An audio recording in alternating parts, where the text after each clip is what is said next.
Hello my dear friends, welcome to Tawani tutorials. हम लोग discuss कर रहे हैं हैलोजेनेट्स में आज हैलो एरीन्स की रिएक्शंस। ठीक है, तो reaction of haloarenes with metals. आपको हैलो अल्केन्स विद मेटल याद होगा।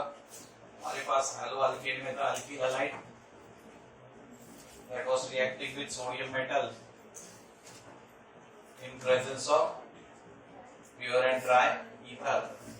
तो दो सोडियम हैलाइड निकल गए थे। अब ये अल्किल ग्रुप इस अल्किल ग्रुप के साथ जुड़ गया। So alkyl group joining with alkyl group to make ion alkyl. This reaction was called Wurtz reaction. ये एलिफैटिक के साथ था, तो ब्रुट्स रिएक्शन का एक फर्दर एक्सटेंशन देख रहे हो as Wurtz Fittig reaction. What is Wurtz Fittig reaction? तो एक अल्किल हैलाइड के बदले आप एक एरोमेटिक रिंग ले लीजिए।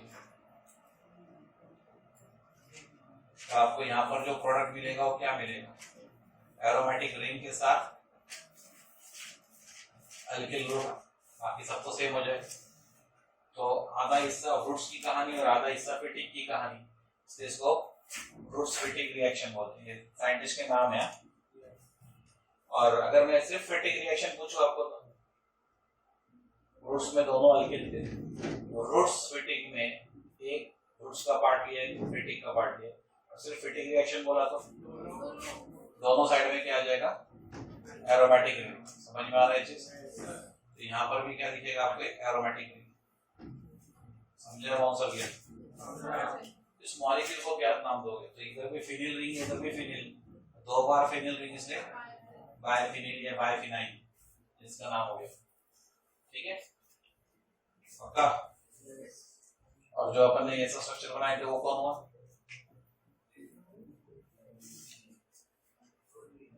हिंट देता हूं कि अगर ये अल्किल और CH3 था तो क्या नाम बना? टोलुइन, मतलब अल्किल बेंजीन। मिथिल बेंजीन है CH3 और रिंग तो मिथिल बेंजीन, तो R लगाया होता तो अल्किल बेंजीन। क्या लगे चीज? तो आपको फिटिंग रिएक्शन में बायफिनाइल मिलता, ब्रुट्स फिटिंग रिएक्शन में अल्किल बेंजीन मिलता, और ब्रुट्स रिएक्शन में हायर अल्किल मिलता। ये बात समझ में? तो सब एक ही थीम पे बेस्ड इक्वेशंस है, इसलिए मैंने सबको एक साथ अभी डिस्कस किया। यहाँ पे ब्रुट्स फिटिंग का केस देखो। हमारे पास एक एरोमेटिक रिएक्टेंट है ब्रोमोबेंजीन, और सोडियम और एक मिथिल ब्रोमाइड। तो क्या होने वाला? दोनों ब्रोमीन दो सोडियम के साथ निकल गए, फिर मिथिल ग्रुप यहाँ पर आ गया, टोलुइन बन गया।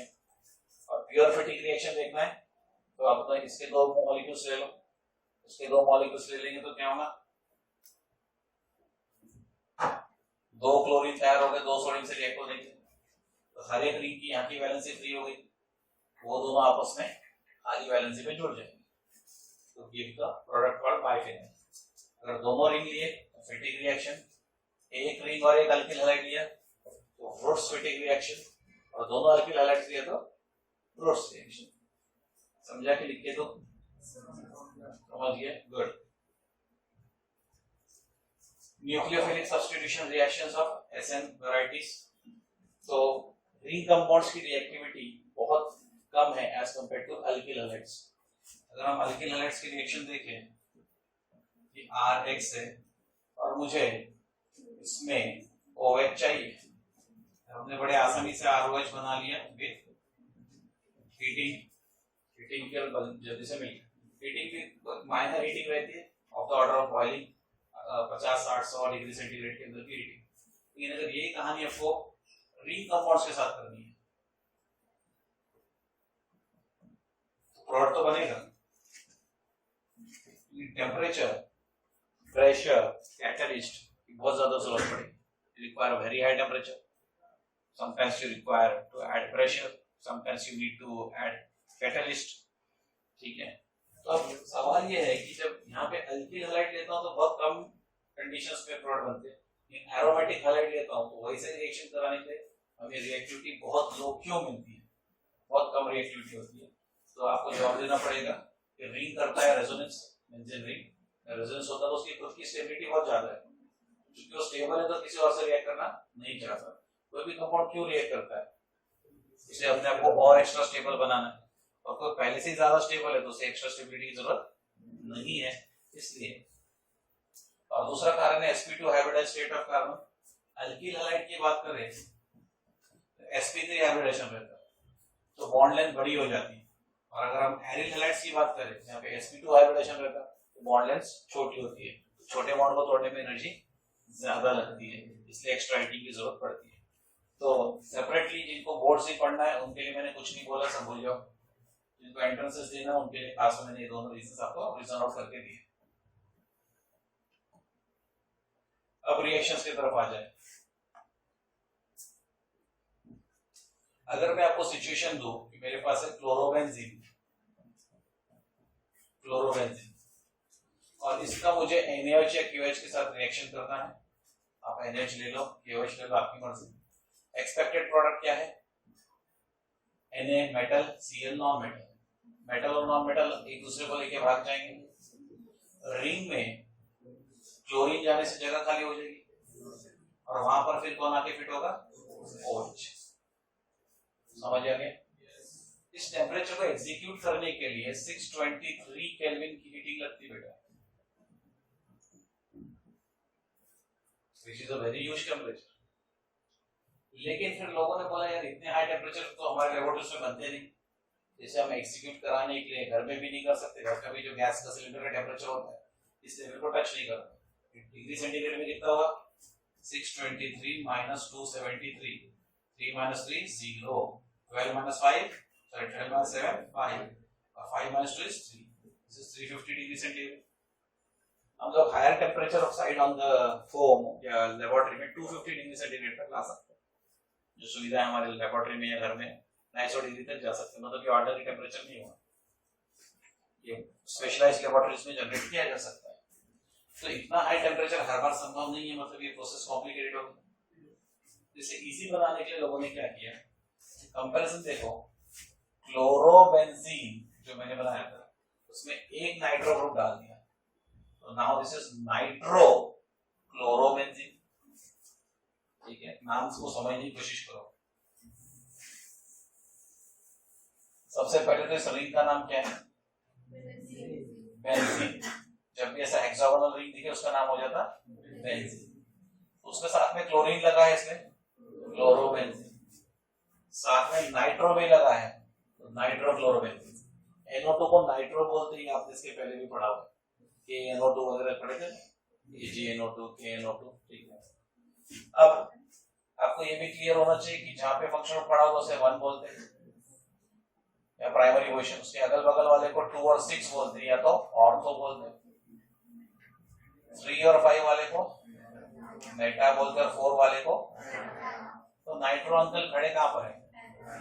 Para nitrochlorobenzene, P for para, ये एब्रिविएशन है, शॉर्टकट याद रखना। फिर से रिपीट करूं ना, एक बार समझ लो क्या नाम है। जिनका नॉमेनक्लेचर बहुत अच्छा है ध्यान से सीखना। रिंग देखिए हेक्सागोनल रिंग, उसका नाम बेंजीन, ये बहुत रहेगा एरोमेटिक कंपाउंड्स में। साथ में क्लोरीन आ गया, क्लोरोबेंजीन, बेंजीन में क्लोरीन तो क्लोरोबेंजीन। अब जहां पर फंक्शन ग्रुप खड़ा होता है एग्जैक्टली उसकी अपोजिट पोजीशन रहती है कार्बन नंबर 4, 1 2 3 और 4। इसी पोजीशन को हम लोग कॉमन सिस्टम में पैरा बोलते हैं।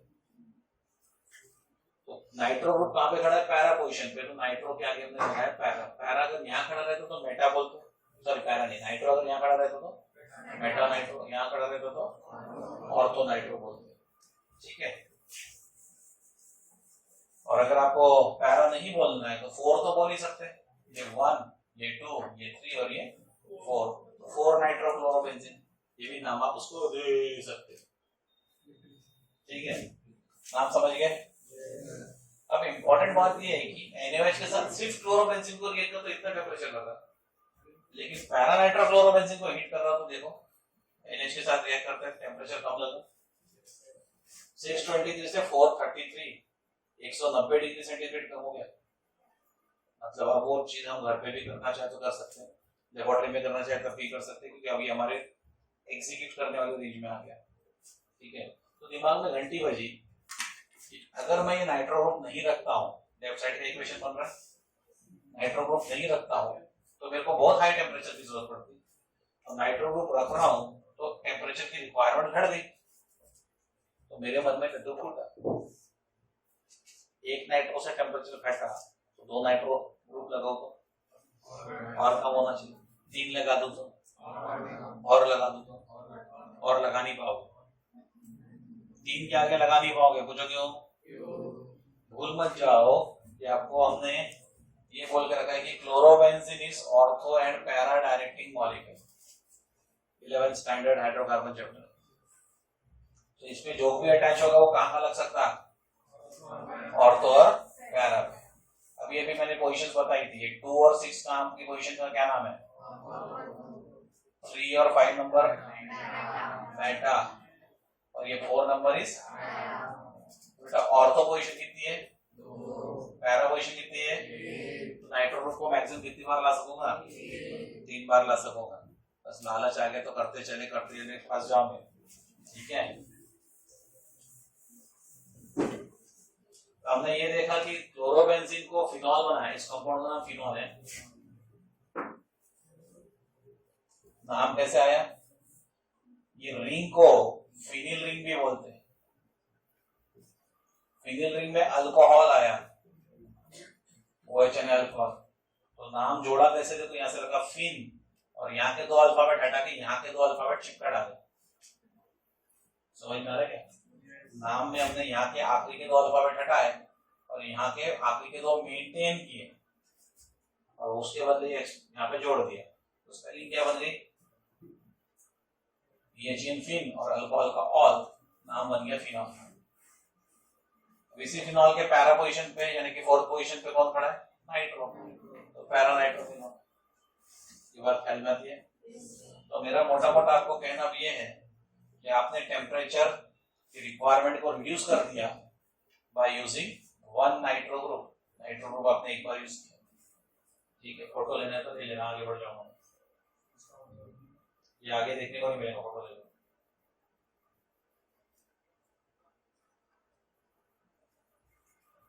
फिर बोला मन में लड्डू फूटा था, हमने 2 नाइट्रो डाले।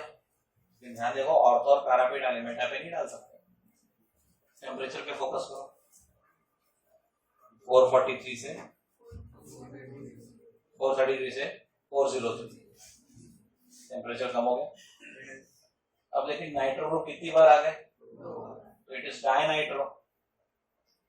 बाकी पार्ट का नाम चेंज नहीं हुआ, फिर से नाम बनाना सीखो। ये कौन? बेंजीन। उसमें क्लोरीन भी लगा दूं तो क्लोरोबेंजीन।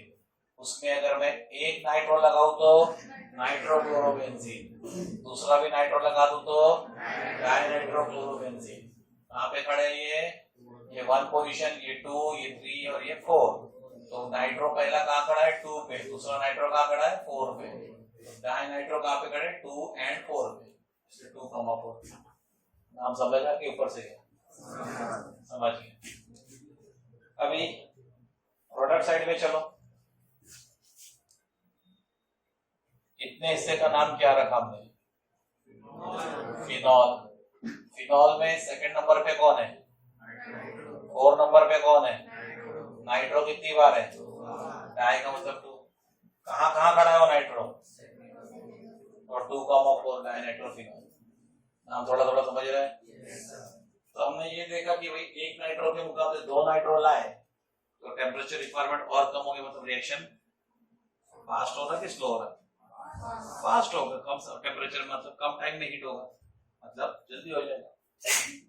तो अब ये और एक्सट्रीम केस पे आ गए, तीनों पोजीशन पे नाइट्रो डाल दिया, ठीक है। ये नाइट्रो अपनी जगह को वापस एज इट इज पकड़ के बैठे हैं। Cl गया, OH आया। इस बार क्या लिखना है? सिर्फ वार्म करो, मतलब हल्का सा गर्म करो, काफी है, ठीक है। ये बिल्कुल अब उस पोजीशन पे पहुंच गए हम लोग जो हम अल्किल हैलाइड भी NaOH कर रहे थे। हल्का गर्म करते थे प्रोडक्ट मिल जाता था, यहाँ पर भी वैसे ही हुआ, हल्का सा वार्म कर दिया and you get the products, ठीक है। दिस वाटर जो लिखा है ना, वाटर मतलब HOH, HCl निकल जाएगा और ये OH यहाँ पे आके अटैच हो जाएगा। बट आपको टेम्परेचर रिक्वायरमेंट बहुत रिड्यूस हो गया, 303 के भी नीचे आ गया हम लोग, ठीक है। तो कहना यह है कि नाइट्रो ग्रुप्स रिंग को एक्टिवेट कर रहे हैं कि डीएक्टिवेट कर रहे हैं? रिएक्शन करने में मदद कर रहे कि नहीं कर रहे? मदद कर रहे रिएक्शन करने में, मतलब वो रिंग एक्टिवेटर्स हुए कि डीएक्टिवेटर्स हुए? एक्टिवेटर्स हुए। This species help to react the make the products faster. ठीक है, कोई तकलीफ इसमें? जैसे नाइट्रोबेंजीन के बारे में पूछूंगा तो वो रिंग को डीएक्टिवेट करता है, यहाँ पे इस केस में नाइट्रोप्रोपान से रिएक्शन फास्ट होने लगते हैं। तो कभी कभी ऐसा भी पूछ लेते हैं कि आपको effect of nitro group on chlorobenzene express करना है, ये 3 इक्वेशन बता देते हैं। पहले सिंगल नाइट्रो के साथ, ठीक है, 4 नाइट्रोफिनॉल, 2 नाइट्रो के साथ तो 2,4 डायनाइट्रोफिनॉल, 3 नाइट्रो के साथ तो 2, फिर ये 4 और ये 5 छोड़ के 6, 2, 4, 6 ट्राइनाइट्रोफिनॉल। समझ गया? पक्का?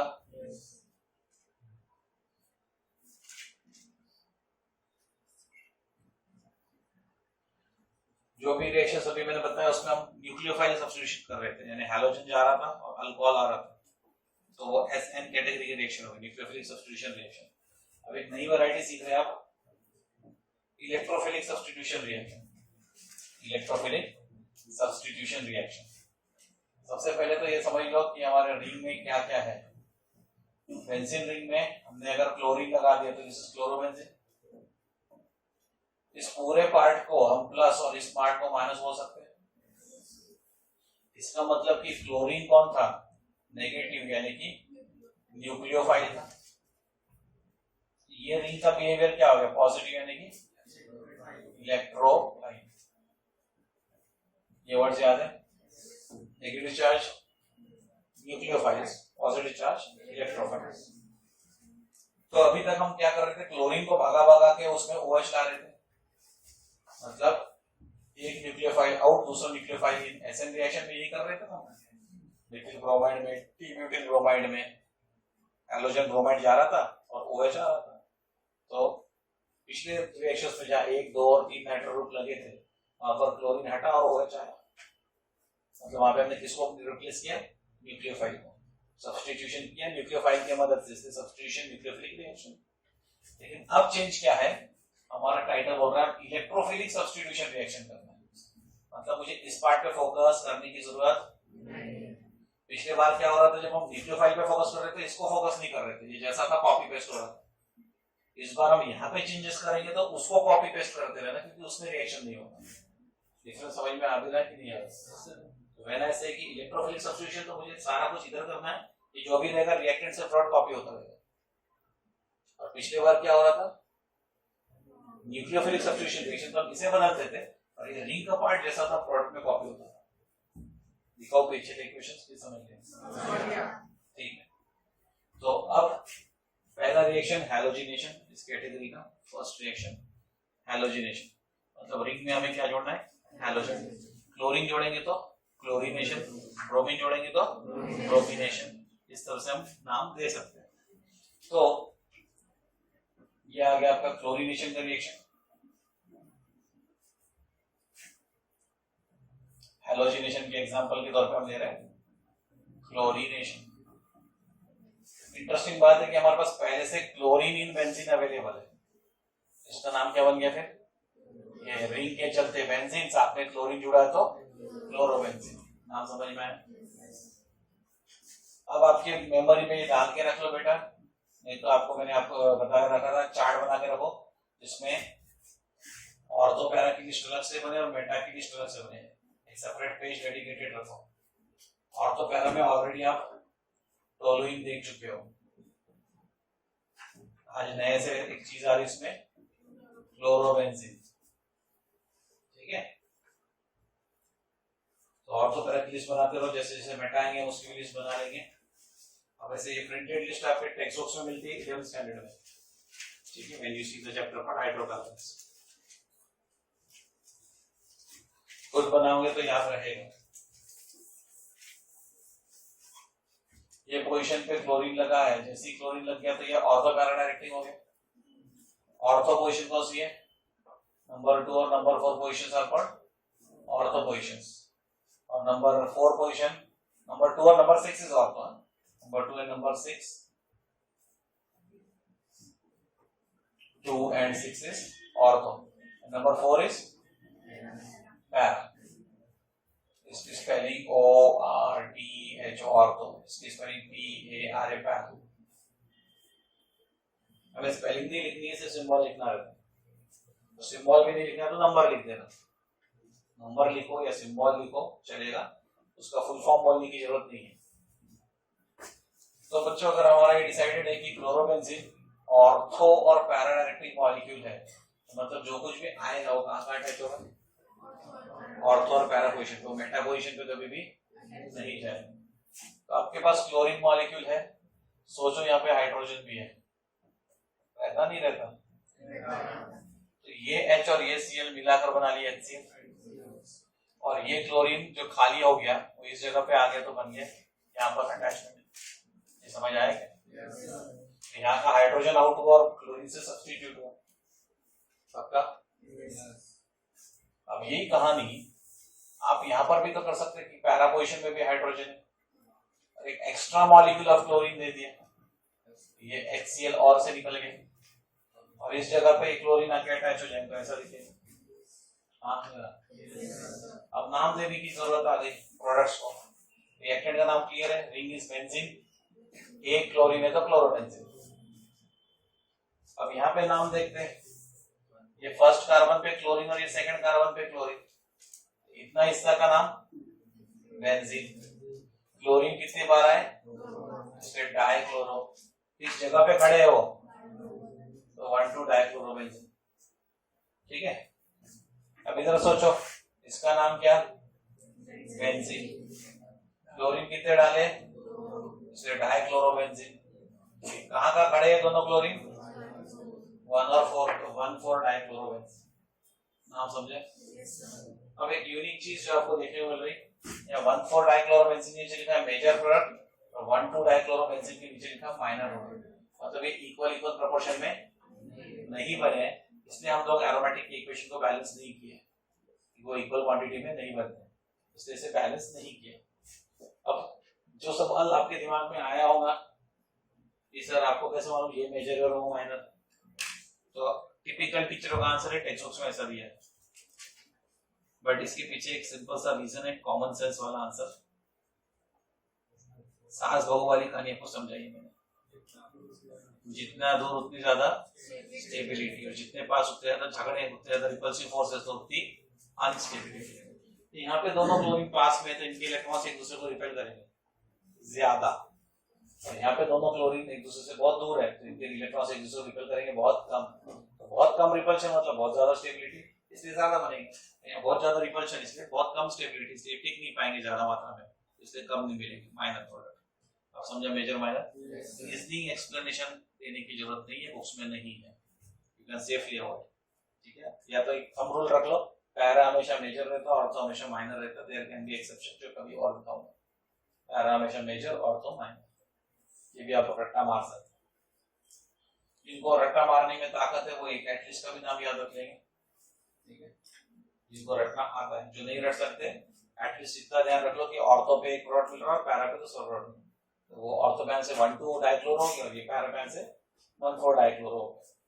ये रिएक्शन समझ गई, कोई कंफ्यूजन नहीं। दूसरी रिएक्शन नाइट्रेशन। नाइट्रेशन के लिए एक शर्त आपको पहले भी सिखाई है कि नाइट्रिक एसिड लगेगा, लेकिन ये अकेला काम नहीं करता, उसको हमेशा कॉन्सेंट्रेटेड सल्फ्यूरिक एसिड की जरूरत पड़ती है। इन दोनों के कॉम्बिनेशन को एक स्पेशल नाम है, सब भूल गए, हाइड्रोकार्बन में सिखाया है, बेंजीन का भी नाइट्रेशन किए थे आपने। नाइट्रिक एसिड और सल्फ्यूरिक एसिड के इस कॉम्बिनेशन को बोलते हैं nitrating mixture. Concentrated HNO3 plus concentrated H2SO4, इस कॉम्बिनेशन का नाम है नाइट्रेटिंग मिक्सचर। इतना तो तय कि दो लोगों को मिक्स किया तो मिक्सचर नाम आ गया। तो नाइट्रेटिंग क्यों? तो सल्फ्यूरिक एसिड की मदद से नाइट्रिक एसिड टूटता है, सल्फ्यूरिक एसिड मिक्सचर का आप समझो कैंची है जो नाइट्रिक एसिड को 2 पार्ट्स में काट देती है, और जैसे ये 2 पार्ट्स में टूटता है ये बना OH माइनस और ये बना NO2 प्लस। इस ग्रुप को पहचानो, क्या नाम है? Nitro group. तो ये मिक्सचर जब भी काम करना शुरू करेगा तो उसमें से क्या रिलीज होगा? Nitro group. इसलिए नाइट्रो ग्रुप देने वाला मिक्सचर इज नाइट्रेटिंग मिक्सचर। नाम समझा? ये मिक्सचर का काम क्या है? नाइट्रो ग्रुप देना। नाइट्रो ग्रुप देने वाले मिक्सचर का नाम नाइट्रेटिंग मिक्सचर। इसी लोग के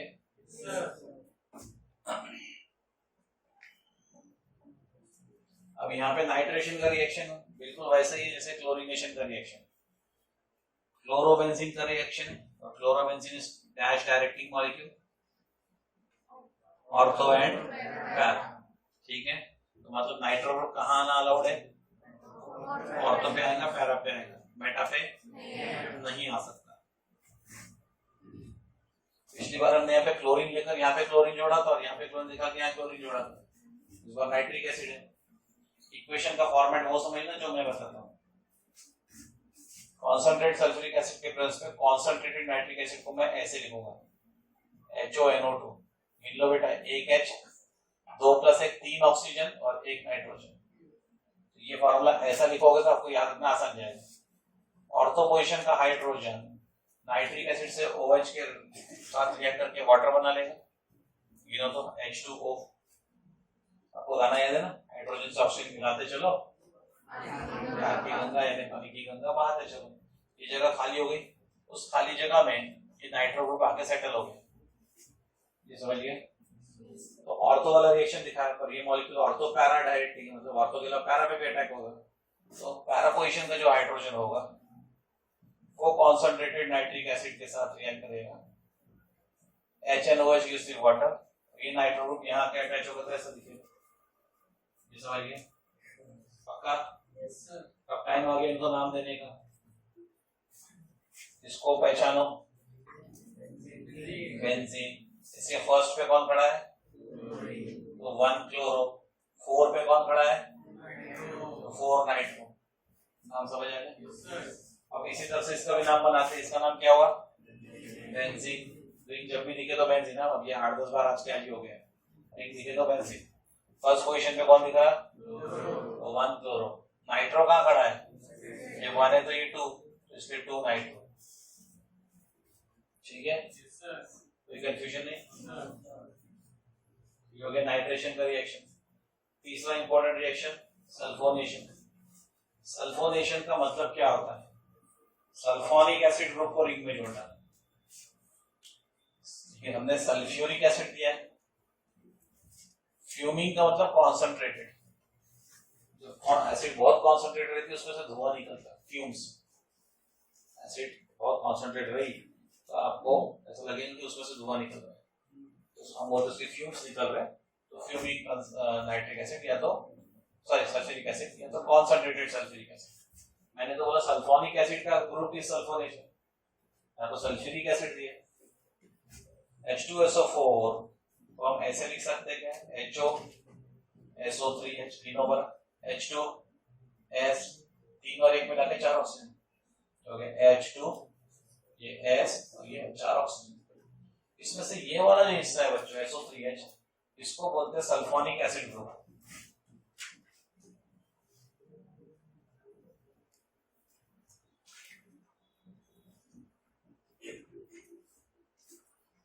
SO3H को बोलते हैं सल्फोनिक एसिड। सल्फोनिक एसिड हम डिराइव किससे कर रहे हैं? सल्फ्यूरिक एसिड से। इसलिए हम लोग क्लोरोबेंजीन का रिएक्शन सल्फ्यूरिक एसिड से करते हैं, आपको नजर आएगा।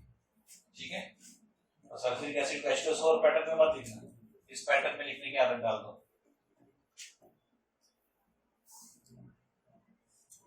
कोई तो भी कंटिन्यूअसली बात करने की कोशिश कर रहा है, मेरे ध्यान में आ जाएगा तो फिर मैं छोड़ूंगा नहीं। ये कौन? बेंजीन। साथ में जुड़ा क्लोरीन तो क्लोरोबेंजीन।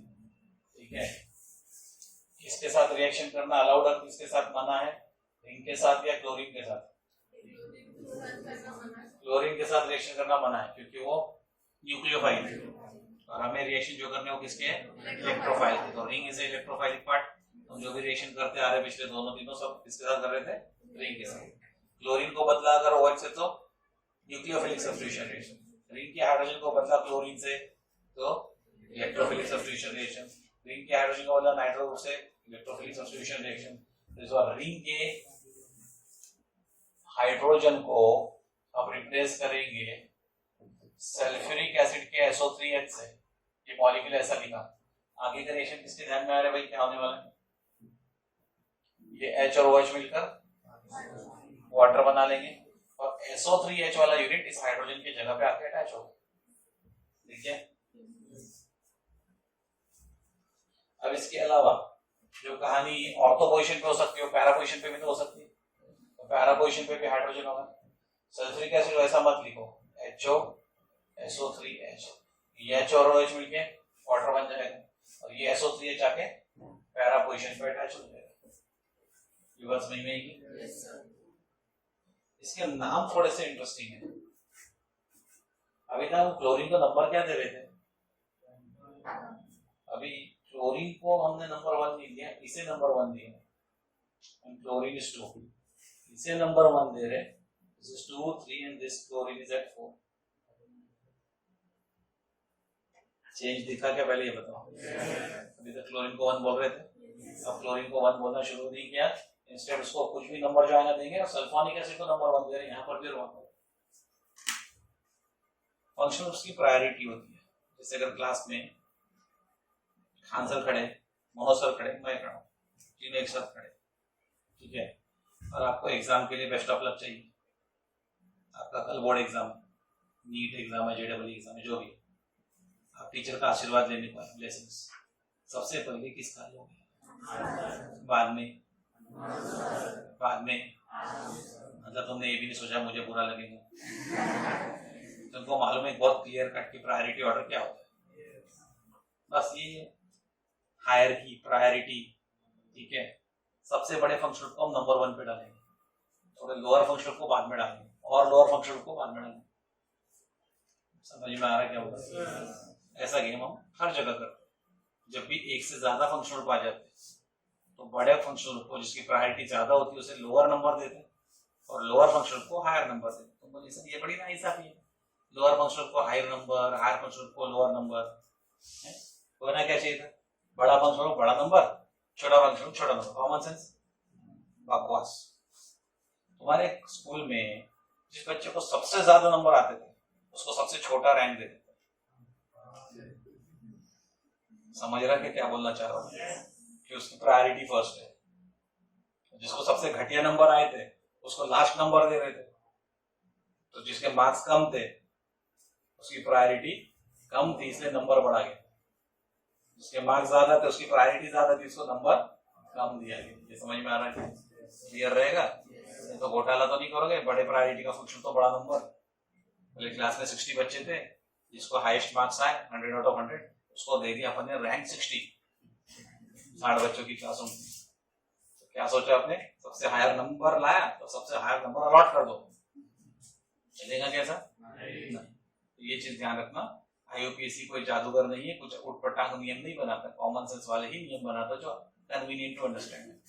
तो बच्चों एसिड्स की प्रायोरिटी हैलोजन से ज्यादा होती है, हैलोजन की प्रायोरिटी नाइट्रो से ज्यादा थी। जब हम पिछले एग्जांपल की तरफ जाते हैं तो नाइट्रो ग्रुप को हमने 4 बोला और हैलोजन को 1 बोला।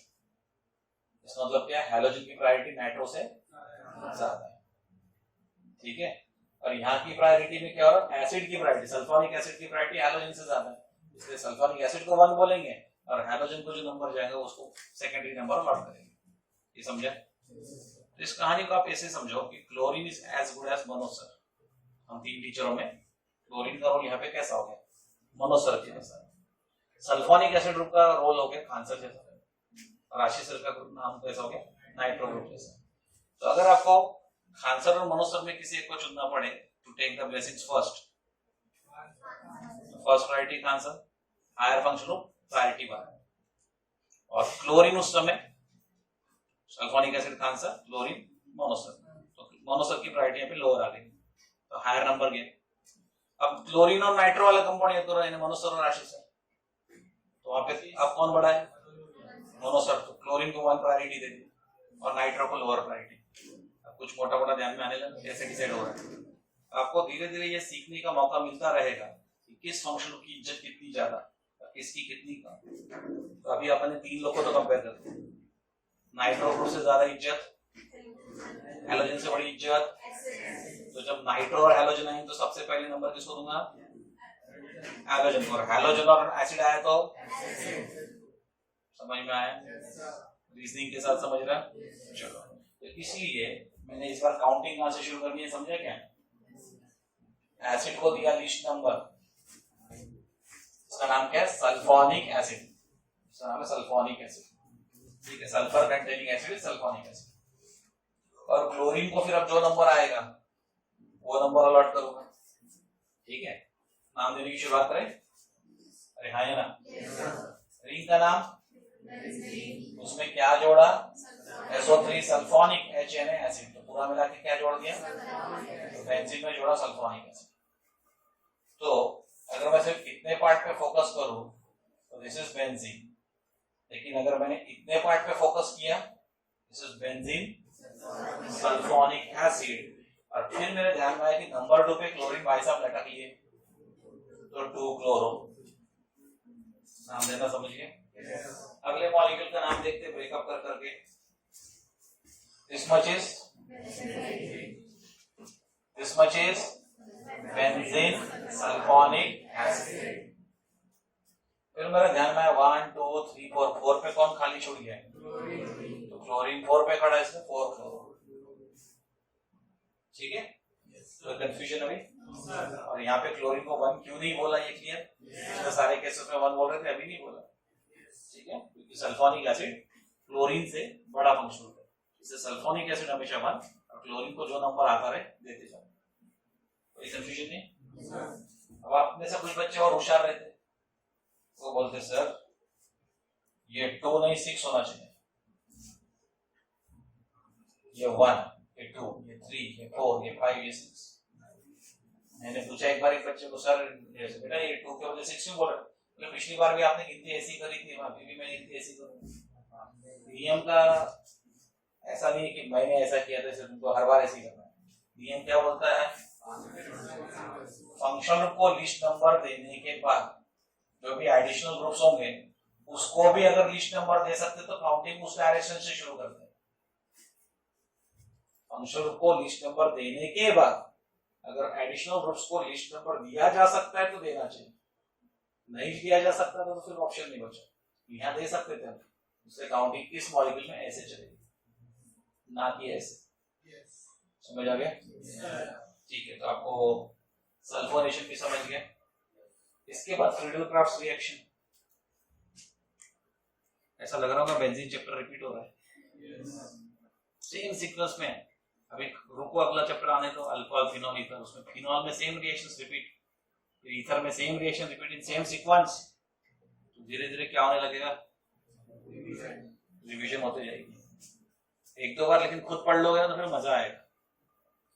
हर बार मंच कराते जाऊंगा तो एग्जाम में तब भी याद नहीं आएगा। तो प्लीज थोड़ा सा समय निकाल के एक बार, आज स्मार्ट बच्चे हो तो बेंजीन के रिएक्शंस पढ़ना है सारे, और बाद में इसके रिएक्शन पढ़ना। वाली टेस्ट तुमको कल देनी है, फिर भी प्रोसीजर ये फॉलो करना, ठीक है। बेंजीन में सारे रिएक्शंस पढ़ने के बाद यहाँ पर पढ़ना।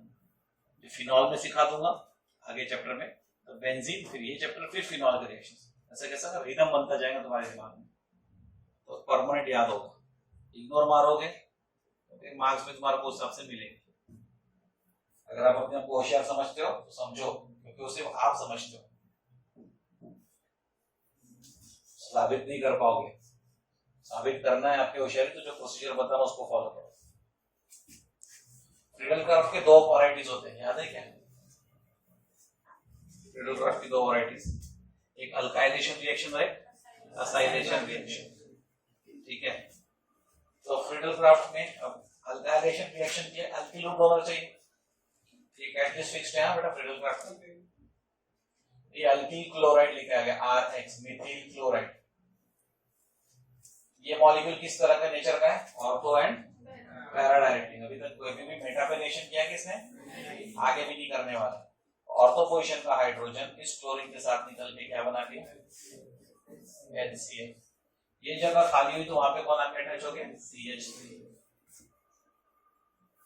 यही कहानी हम लोग पैरा पोजीशन पे भी कर सकते हैं। पैरा पोजीशन पे है हाइड्रोजन एंड CH3 Cl का अगला मॉलिक्यूल, ये H और ये Cl निकल के HCl और मिथिल आके इस जगह पे अटैच हो जाएगा। हाँ या ना। अब नाम को अच्छे से समझो, नाम बड़े कंफ्यूजिंग हो सकते हैं।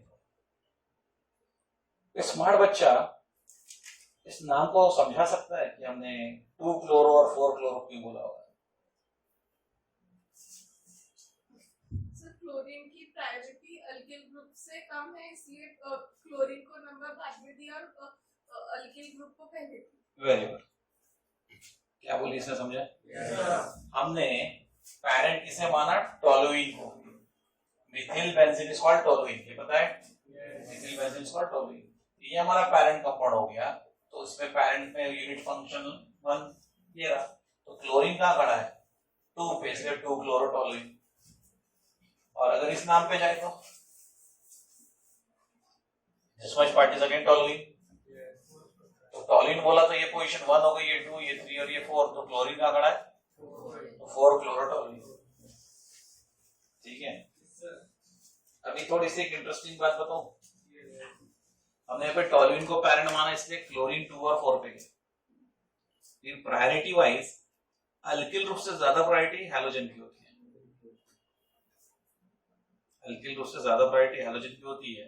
तो एंट्रेंस उसमें टीचर आपके तोड़ते उड़ा देंगे, वो ऐसे नाम ही ना देंगे। और आप ये लेके बैठे रहेंगे क्लोरीन 2 रहता है, क्लोरीन 4 रहता है, आपके तोते कैसे उड़ाएंगे पता नहीं। इसको पैरेंट बोलो तो क्या नाम बना? अभी टॉलिन नहीं हुआ, अब दो लोग अटैच्ड है, तो बड़ी प्रायोरिटी किसको? तो वो आया भाई साहब नंबर 1 पे और मिथिल के नंबर 2 पे। तो अब इसका नाम क्या बना? पहले पोजीशन पे क्लोरीन यानी कि क्लोरो, दूसरे पोजीशन पे मीथिल benzene. So 2 chlorotoluene is 1 chloro 2 methyl benzene if the parent is benzene and not toluene. ठीक है, बार बार रिपीट करना अपने आप को ये चीज, तो कंफ्यूजन होगा। ठीक है, कुछ लोग की बैटरी डाउन हो। सेम कहानी यहाँ पर, अगर इसे पैरेंट माना तो नाम क्या बना? बेंजीन। अभी तक के सभी केसेस में तो ऐसे ही कर रहे थे, हम सब रिंग को पैरेंट मान रहे थे। इस बार भी अगर रिंग को ही पैरेंट मानो तो दैट इज बेंजीन। अब क्लोरीन और मिथिल में ज्यादा प्रायोरिटी किसकी? Chlorine as a function of methyl is not a function of. Chlorine को दिया नंबर 1, ये आ गया 4, नाम क्या बना? 1 क्लोरो और मिथिल बेंजीन।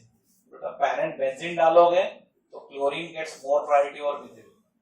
बट जब अगर हमने पैरेंट को टॉलिन बोल दिया तो Mithil is a part of parent, इसलिए क्लोरीन को मुझे हायर नंबर देना पड़ गया मजबूरी में।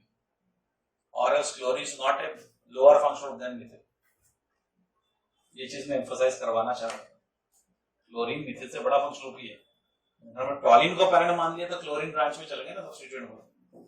तो टॉलिन बोलते से मुझे मिथिल को इंक्लूड करना पड़ेगा एट द प्रायोरिटी नंबर 1। लेकिन अगर पैरेंट बेंजीन मान लो तो अब बहुत ऑब्वियस है, मिथिल छोटा है इन इट्स प्रायोरिटी और क्लोरीन बड़ा है। ठीक है, तो फिर इस कहानी को हम ऐसे ले सकते हैं कि क्लोरीन तक आते आते कौन कहां तक याद है ना? नंबर 1 पे एसिड, फिर हैलोजन, फिर नाइट्रो ग्रुप, और अब इनसे भी नीचे है अल्किल ग्रुप्स। ठीक है, तो ये पोजीशन आप समझ लो स्टूडेंट। अल्किल ग्रुप मतलब स्टूडेंट। कंपैरिजन समझा? तो प्रायोरिटी अभी किसमें चुनी थी? मोनोसर्वो स्टूडेंट में। तो किसको चुनोगे? मोनोसर्वो। लेकिन अगर आप बोलोगे कि मोनोसर्वो स्टूडेंट में प्रायोरिटी नहीं करनी है, टवानी ट्यूटोरियल्स में मोनोसर्वो को कंपेयर करना है, अब बोलो कौन इंपॉर्टेंट है, टवानी ट्यूटोरियल्स या मोनोसर्वो? टवानी ट्यूटोरियल्स। कभी भी संस्था व्यक्ति से बड़ी होती है, देश प्रधानमंत्री से बड़ा होता है, राज्य मुख्यमंत्री से बड़ा होता है। मुख्यमंत्री आएंगे जाएंगे, प्रधानमंत्री आएंगे जाएंगे, देश वही रहेगा। समझ में आ रहा क्या बोल रहा? अगर आपने पेरेंट बोल दिया टवानी ट्यूटोरियल्स तो फिर ये हो गया सब्स्टिट्यूट। मोनो सर के बदले कोई दूसरी टीचर आकर भी पढ़ा सकते हैं, मेरे बदले भी कोई दूसरी टीचर आकर पढ़ा सकते हैं। इंस्टीट्यूट का नाम तभी टवानी ट्यूटोरियल्स आएगा। समझा कि नहीं समझा? तो प्रायोरिटी अगर व्यक्ति विशेष में लेनी और किसी ऑर्गेनाइजेशन में, तो ऑर्गेनाइजेशन की प्रायोरिटी पहले जाती है। तो ये हमने टॉलिन बोलते किया, टॉलिन बोलते इसको फर्स्ट प्रायोरिटी पे रखा और ये चला गया फिर second. Am I clear with everybody? ठीक है। और अगर अल्काइलेशन रिएक्शन में असाइलेशन रिएक्शन कर रहे हो तो बहुत बड़ा रॉकेट नहीं है। CH3 के बाद एक CO जोड़ो, फिर से H किसके साथ जाएगा? Cl के साथ, तो HCl निकल गया। और जैसे पिछली बार सिर्फ CH3 आके जुड़ रहा था, तो अब कौन आके जुड़ेगा? COCH3। CH3 is alkyl group, CH3 के साथ CO आ जाए तो दैट इज असाइल ग्रुप, इसका नाम एसिटिक ग्रुप होता है। वही कहानी यहाँ पर भी कर सकता हूँ, इसके बदले क्या जोड़ूंगा? COCH3। रॉ मटेरियल में एक CO एक्स्ट्रा है तो प्रोडक्ट में भी CO दिखता जाएगा। तो ये हो गया फ्रीडलबर्ग का acylation reaction. CH3 is alkyl group, CH3CO is acyl group। ठीक है, alkyl group लॉन्ग रिंग में तो alkylation reaction, acyl group long ring में तो असाइलेशन रिएक्शन। ठीक है, तो this was alkylation and CH3 के साथ CO डाला तो दिस इज असाइलेशन रिएक्शन। तो COCH3 COCH3 असाइलेशन रिएक्शन हो गया। ठीक है, तो आपने बहुत सारे रिएक्शंस पढ़ लिए, इसके ऊपर अब आपकी चलने की क्षमता खत्म हो गई और मेरे पढ़ाने के रिएक्शंस भी खत्म हो गए। So that's all for today. Thank you very much.